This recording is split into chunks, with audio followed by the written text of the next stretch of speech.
મલ્ટીગેપ lightning એરેસ્ટરના ગેરફાયદાઓ જણાવો.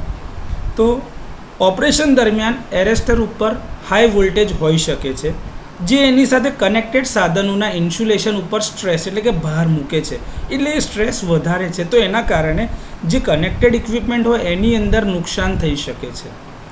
તમામ ગેપમાં voltage એક સમાન રીતે વિતરિત જો ના થાય તો અમુક ગેપની અંદરમાં નિયત બ્રેકડાઉન કરતાં પહેલાં બ્રેકડાઉન થાય છે, જે એની અસરકારકતા ઘટાડે છે. એકવાર જો ગેપ આયનાઇઝ થઈ જાય છે પછી આર્કને ઓલવવાનું ખૂબ જ પડકારજનક બની શકે છે, અને ખાસ કરીને હાઈ એનર્જીવાળા સર્જમાં આર્ક ઓલવવા માટે વધારે પડકાર એટલે કે વધારે મહેનત અથવા તો એફર્ટની જરૂર પડે છે. કેટલીક ડિઝાઇન વારંવાર કામગીરી પછી કાર્બનાઇઝેશન અથવા તો સ્ટ્રક્ચરને અસરકારક રીતે સાફ કરી શકતી નથી, જેના માટે મેન્ટેનન્સ અથવા તો રિપ્લેસમેન્ટની જરૂરિયાત રહે છે. મલ્ટીગેપ એરેસ્ટર મોટા અને ભારે હોય છે, જે ઇન્સ્ટોલેશનને વધુ બોજારૂપ બનાવે છે.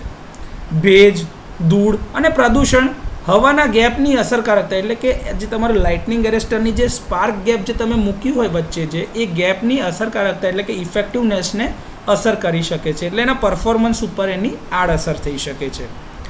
મલ્ટીગેપ એરેસ્ટરને મોટા ભાગે મેટલ ઓક્સાઇડ એરેસ્ટર દ્વારા બદલવામાં એટલે કે રિપ્લેસ કરવામાં આવેલા છે, કેમ કે એનું પરફોર્મન્સ વધારે સારું, વધારે ઝડપી રિસ્પોન્સ અને ઓછા મેન્ટેનન્સની જરૂરિયાત રહે છે, જેના કારણે લાઇટનિંગ એરેસ્ટરને બદલવામાં આવેલા છે. તો મલ્ટીગેપ લાઇટનિંગ એરેસ્ટરના આ થોડા ગેરફાયદાઓ છે.